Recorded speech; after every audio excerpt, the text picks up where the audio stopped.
It's no secret how we feel about these plays. Sue Monk Kids, The Secret Life of Bees, which was turned into a movie, is now a musical of the Atlantic Theatre Company. It was adapted by Lynn Nottage with music by Duncan Sheik and lyrics by Susan Birkenhead. Lily and Rosalind escape an abusive dad and southern racists. It was much like Huckleberry Finn almost, to go on a quest to Tiburon, South Carolina, where they are taken in by the sisters May, June, and August. Rosalind helps around the house while Lily learns beekeeping and making honey, which is their main business. Her real purpose there, Lily, was to learn about her mom, who everyone thought she had killed, and she befriends Zachary despite their differences in race. What does Lily really learn along the way? Will it bring her peace or even raise more demons? There is a magical, mystical element as the sisters draw strength from a black Madonna. Will it help Lily and Rosalind too? While there were very strong performances, this is an amazing cast. I never felt connected to the story. Maybe if it had been less frenzied or such a familiar subject matter, I might have felt more of the emotions which I felt in the movie version a long time ago. I really wanted to be blown away by this, and it's a secret to me why I wasn't. So I'm giving it a mixed face plus, but I have an interview with LaShans at the League of Professional Theater Women, and she talks about it, and that might spur you to go see it now. At the Mint is Michael McLeomore's The Mountains Look Different, and it concerns a young man, Tom Grealish, who returns from London with his new bride, beautiful woman Barbara, to his abusive father's isolated West Ireland farm. The father, very uncooperative and unwelcoming, believes, even before he sees her, that the bride is a whore. And when he meets her, he's more confirmed than ever. The father, supposedly a moral Catholic, has some rather unholy plans for the wife as well. I thought this was a really wonderful play. It's kind of a riff on Anna Christie in some ways, but it goes in other directions, and it has all this Irish folklore stuff about jumping through bonfires and for luck and everything. Yeah. I mean, once again, the Mint has put together this very strong cast and it's really, I mean, I thought Barbara Meany as Barbara, I just loved her. She was just very, you know, it does not go the way you think it would go. There's more to her than meets the eye, and I just, and the father was the, you know, when you first meet him, okay, he's a stern guy, but then you begin to like him, dislike him so much. He's really, truly just vile and despicable character. Well, everybody's a little bit unsympathetic in this, which is something I like, because it's definitely not a sweet play. It's a very dark Irish play. Yeah, yes. So I'm giving it a major happy face. I agree. Ooh, get out the bonfire. Rob Ackerman's dropping gumballs on Luke Wilson's head throws the curtain back on the making of this popular AT&T commercial, which uses red gumballs to outshine Verizon and their red dots at the time. This tyrannical, sadistic, famous director, Errol Morris, wants them to throw hard, concussion-causing gumballs directly on Luke Wilson's head.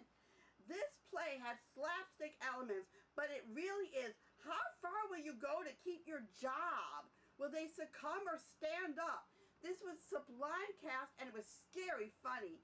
Each character had a moment to shine and reveal their inner struggles up against impossible demands. There was a lot at stake in this dark, seemingly inconsequential comedy. I give this a happy face. Yes, Reflections of Molly Bloom from the novel Ulysses by James Joyce. And it is adapted by Aidan Maloney and Colum McCann, and it is being done at the Irish Rep.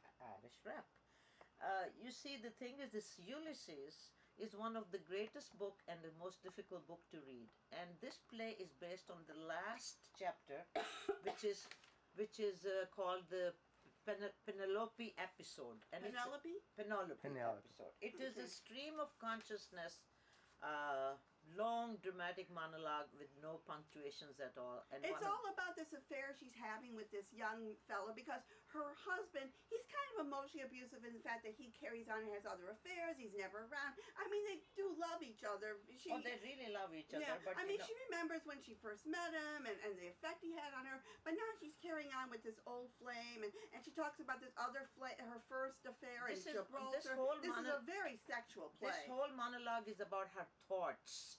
You know, when her husband comes home very late and he's actually sleeping next to her when she is going through all this. She remembers her childhood, she talks about religion, morality, confessions, and she had the fabulous kiss with somebody in Gibraltar next to the wall. And this is all sexual, it's all erotic, it's very sensuous. It's a very difficult thing to do, but this lady... Aidan Maloney, who I've always admired her. She does a lot of the Mint plays, too. And it's like, and it was like such a departure from her usual, you know, prim and proper plays. It's like, it was nice that it gave her a chance, like, wow, yeah, she you could do go, all girl. That. And she was very much involved into it, because even when she will take a breath, it was like very... sensuous, sensuous, sexual, you know. And I was looking at some of the men, it seemed like they wanted to go to a brothel after that. You know? So it was just like, even me, I was like saying, God, we have forgotten sex is one of the most important things in life, you know. So, I just loved it. It's wonderfully... And also, the thing is about these, whenever they dramatize Ulysses, I always think, oh my God, this is so interesting, and then I try to read it, and then I can't. You cannot read it. It makes good drama. It just makes terrible reading, but this was definitely wonderful. Makes good drama. But you know, it's one of the most difficult books to read, and I love James Joyce, but whatever. But I enjoyed it very much. Me too. In Langford Wilson's Burn This, roommates Anna and Larry feel angry after the funeral of their third roommate and really good friend Robbie. They're upset that Robbie's family never saw his wonderful dancing and never acknowledged his homosexuality. Anna is having a really hard time transitioning from being a dancer herself to being a choreographer.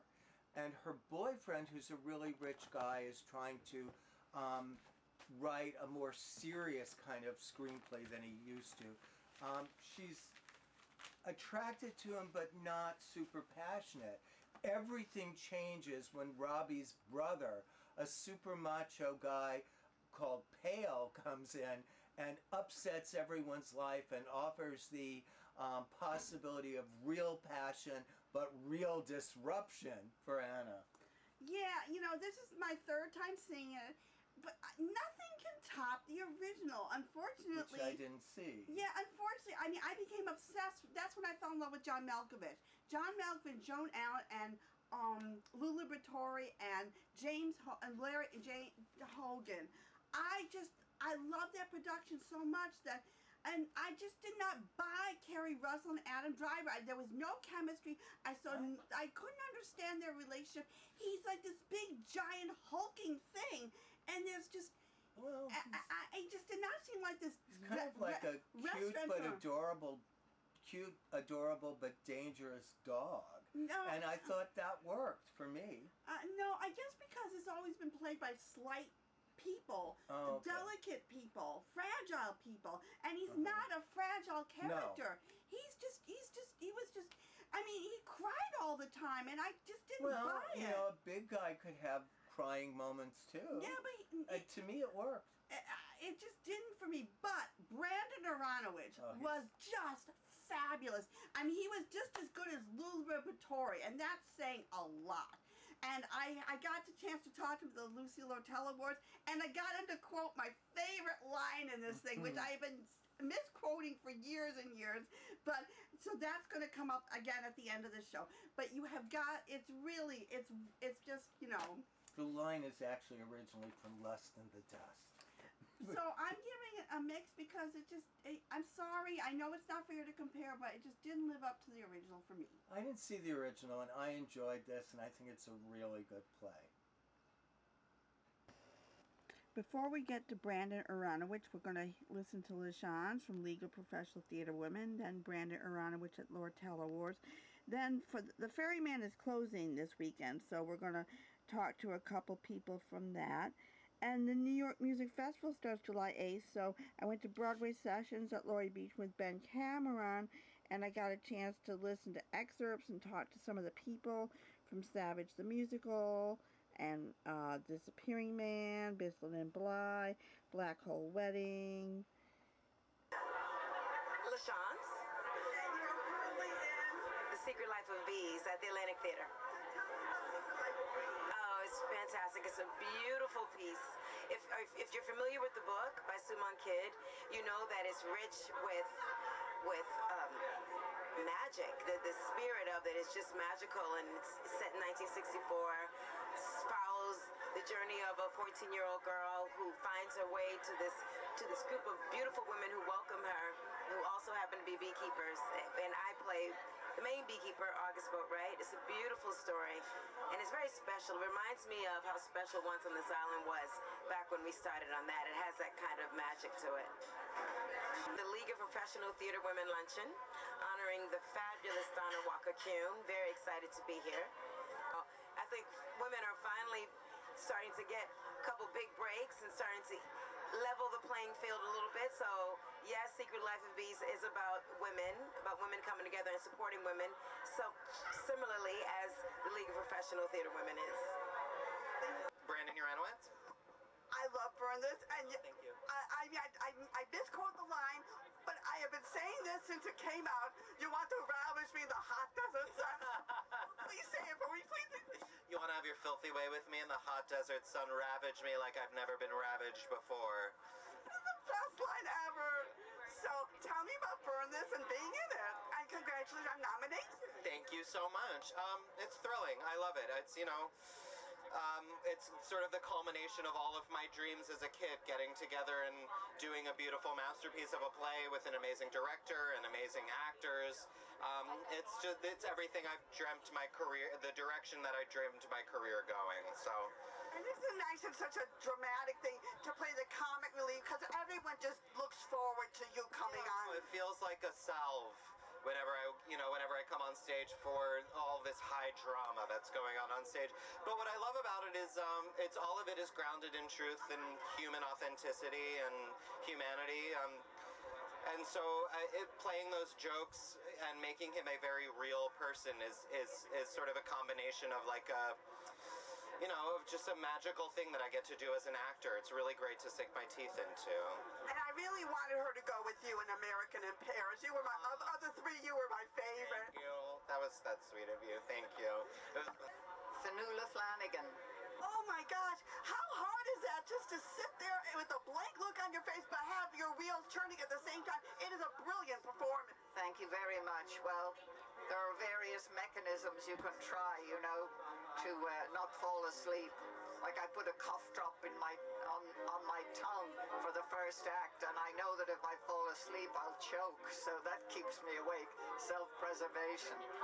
But also with all this activity going on, I would be distracted by babies and geese. Babies and geese, yes. Well, the babies are wonderful, and they're marvelous. I admire the fact that they can come on stage in all that hubba and noise and still, one of them claps. One of them has learned to applaud, and he lies there and applauds. Of course, the audience loves it, and he was the littlest one of all.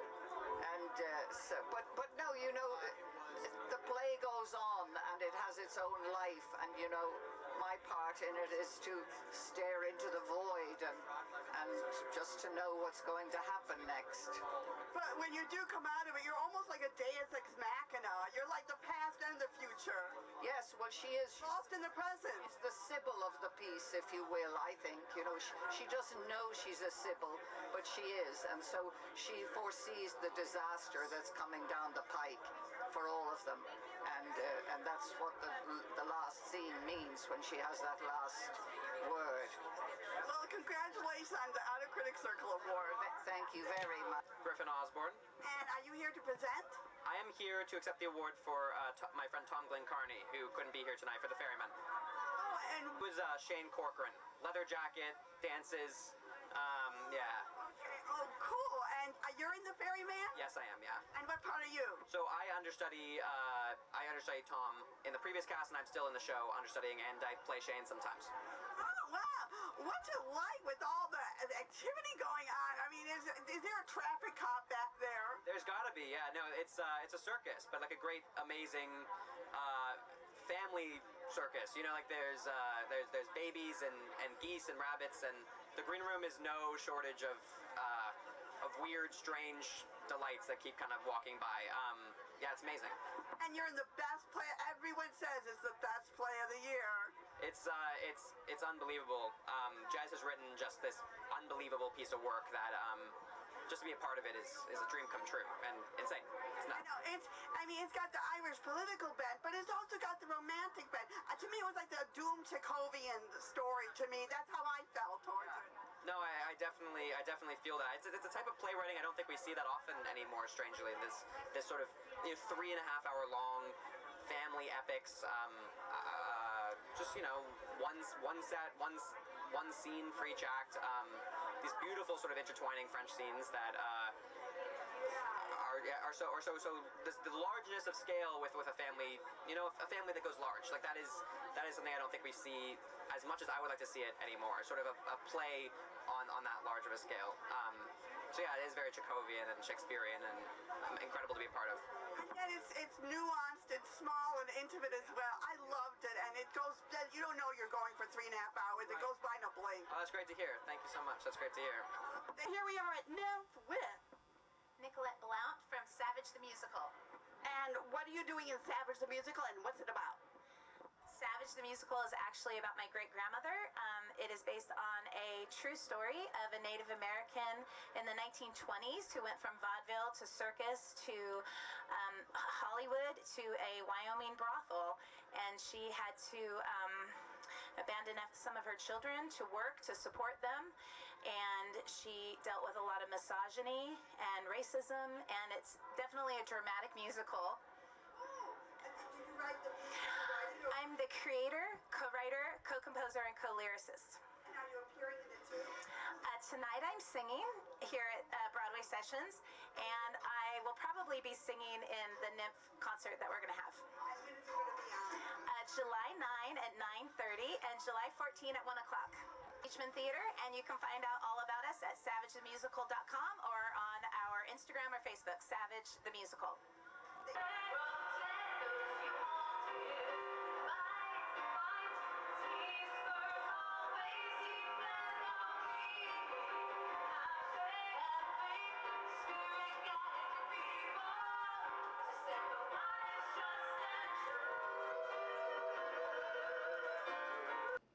Michael R. Jackson's A Strange Loop is just that, where a black gay musical theater writer is writing about a black gay musical theater writer, and it always ends where it starts. Usher is played by various self-sabotaging thoughts, which makes it very difficult for him to have relationships, have the confidence to write his musical, and deal with his very religious family. Usher's constantly fighting with his inner white female self, everyone's idea of what a black show should be, which is solely based on Tyler Perry, and all anyone wants is thin, handsome, not-so-black people like him. This is unapologetically funny that still has the ability to tear at your heart. Major happy face. Back to NYMF with The Disappearing Man and Michael Cuneo singing Whiskey Blues.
Camp Morningwood, a very naked musical, is one of those what you see is what you get type shows.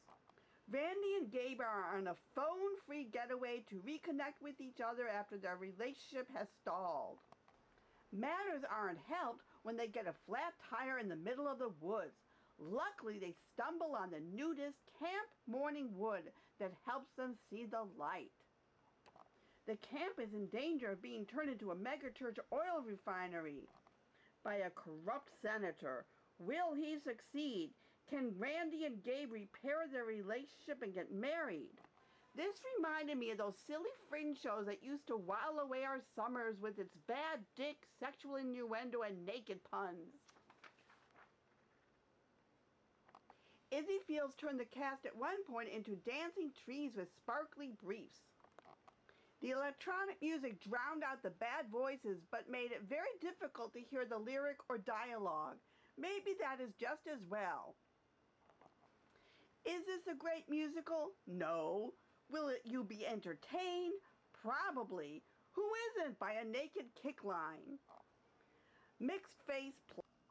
Back to Nymph with Bisland and Bly, Susanna Jones, and Marielena DeFabio. And that's Ben Cameron, that's introducing everything. Show up is Bisland and Bly.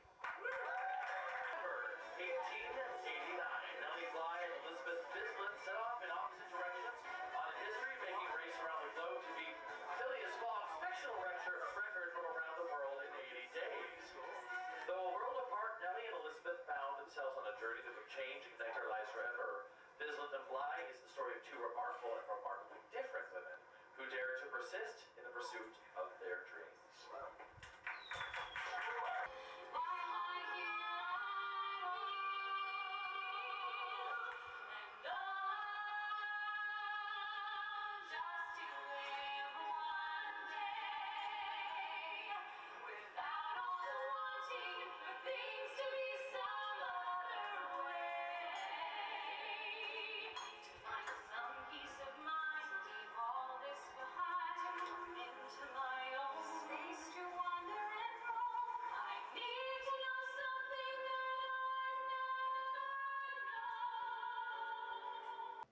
This is Jan Ewing's review of The Comedian's Tragedy. Matthew Ament's Comedian's Tragedy is a fascinating study of what might today be considered Aristophanes' midlife crisis.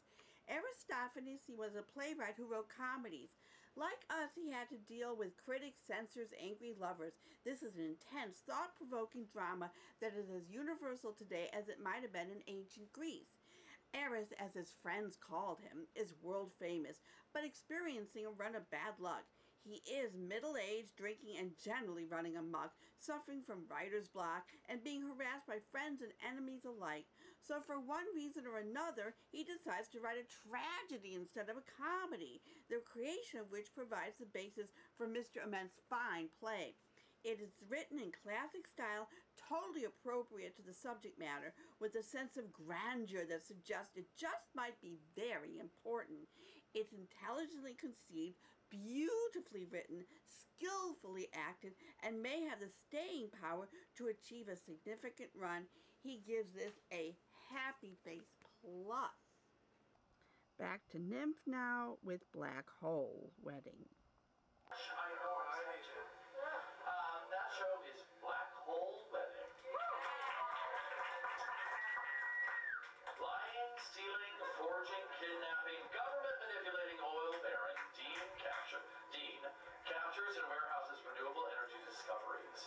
Shy ubergeek Raymond fights back with the black hole trash compactor. Will Dean feed Raymond's fiancée to the black hole in his campaign to promote capitalism by crushing competition? Will true love prevail in the face of ultimate greed? A chicken bone fuel generator and food babes doing a striptease where the black hole sucks their clothes off? Find out in this zany satire of energy politics, Black Hole Wedding, a love story with a pure heart wrapped in a warped universe where truth doesn't matter, welcome to America, integrity doesn't matter, welcome to America, but golf is essential.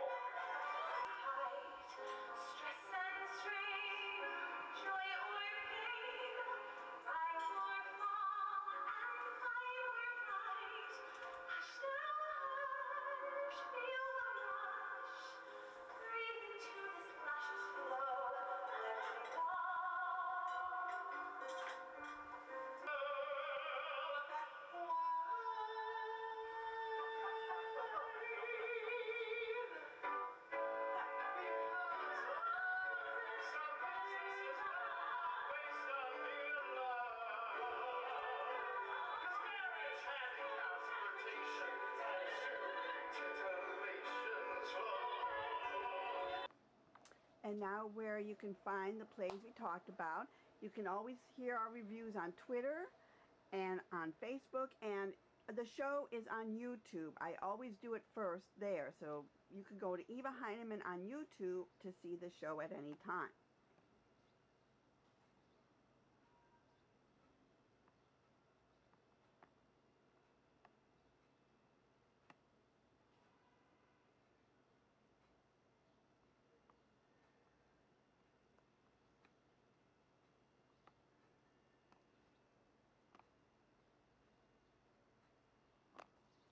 This is just a smattering of what's going on with NYMF. So go to their website and check out everything, because they have concerts, they have free readings, they have full productions. So, and Hotsy Totsy Burlesque is back with their tribute to Harry Potter. Cabaret is such a fun thing to do in the summertime. You get a nice drink, see a nice show. And now it's going to be East Edinburgh at 59 East 59th Street. Fresh Fruit Festival Project.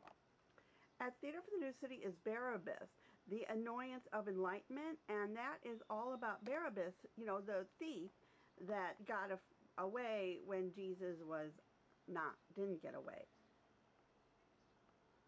You know me, I love my historical dramas.